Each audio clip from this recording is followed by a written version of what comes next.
Hey, a bunch of you have been asking me about prototyping in no-code tools such as Lovable, Replit, Bolt, Cursor, Windsurf, you name it. There's a ton of them.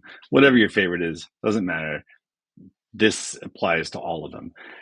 The biggest mistake I've made is starting in that tool. So beginning my prompt there, it begins designing, coding something, and then I iterate and I iterate and I iterate. What I end up with is a whole bunch of bug fixes and problems along the way because every time it iterates, you kind of like 10x your potential for issues, problems, struggles, whatever the case is. So instead of going straight into one of these tools, you want to actually pick one of your faves. You can pick both, go back and forth, pick three. I don't care. But the point is, start in a tool like this and explain, I want to build a tool in this case to manage time on my calendar. And I'm going to use a no code tool. So I'm telling it what's going to happen. And then I'm going to ask, help me build out a product plan. Boom.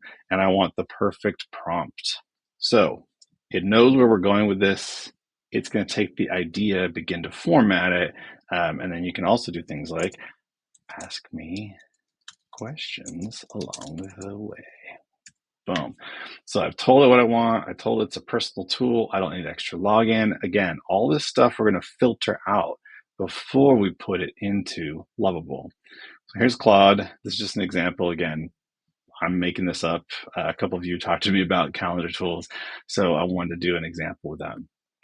Here you go. It's happy to help us. Here's the initial concept overview, right?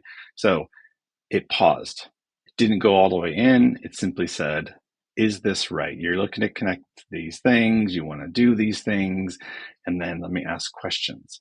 So I'm not going to go straight into answering all these questions doing this, but you can see the beginning of this. And then I will do another video where I take you through a whole bunch of steps all the way to a final product and show you kind of how this all works out in total. And I'm also doing a session on it on Thursday, so I don't want to spoil that.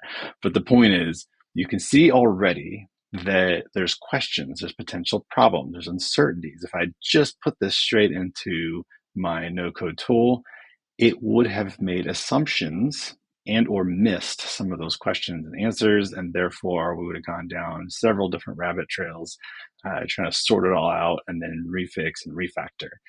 Always begin in another tool, use it like a collaborator, tell it to ask you questions, make sure it doesn't move on without you, give it edits, tell it what you don't like, get it to the point where you have the killer prompt, then go over to your tool. You'll still have to iterate, but you'll be so close when they call that like one shot, right? That great prompt, put it in, get an output.